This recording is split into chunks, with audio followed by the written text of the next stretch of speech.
माता और पिता नाम घर गोरैया महाराज।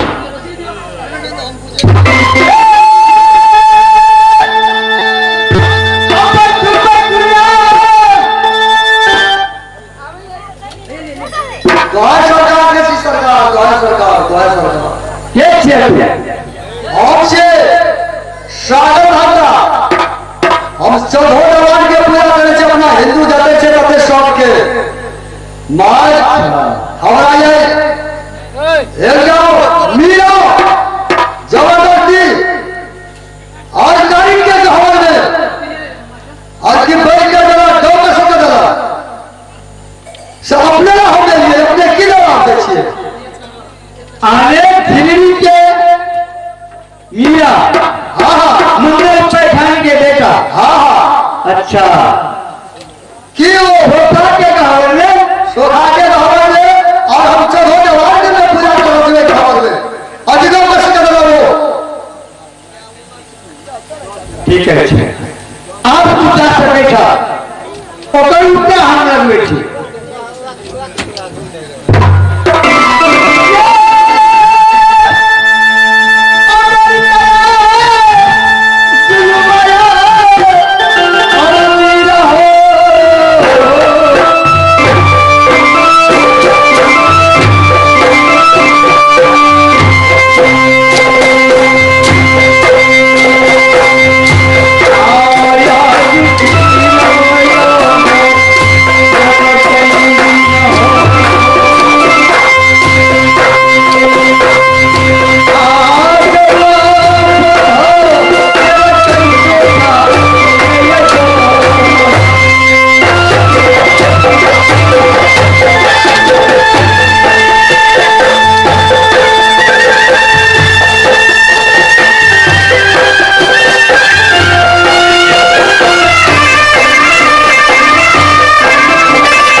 चोखा महाराज, कारिक महाराज, नरसिंह महाराज, गोविंद महाराज सब भाई गेल अकेला अरे गोरैया महाराज राज छी। ठीक है हम देवता में नेता कहावे छी गोरैया महाराज छली गोरैया हमर नाम लगिए तो ठीक है। आओ या बुद्धि रखे छी कि जहाँ भोला बाबा के मंदिर है जाते महादेव बाबा के पूजा कर भोले शंकर रानी के और जाते पूरा बात के सुना।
वही आप अंतर जाने हैं स्वामी।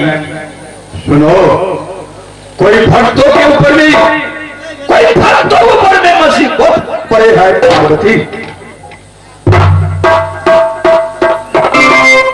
देखो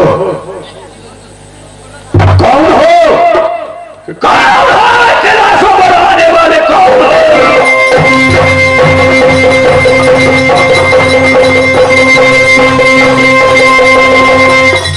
भूत हो और दानव हो, मनुष्य हो, जल्द से जल्द हाजिर हो जाओ।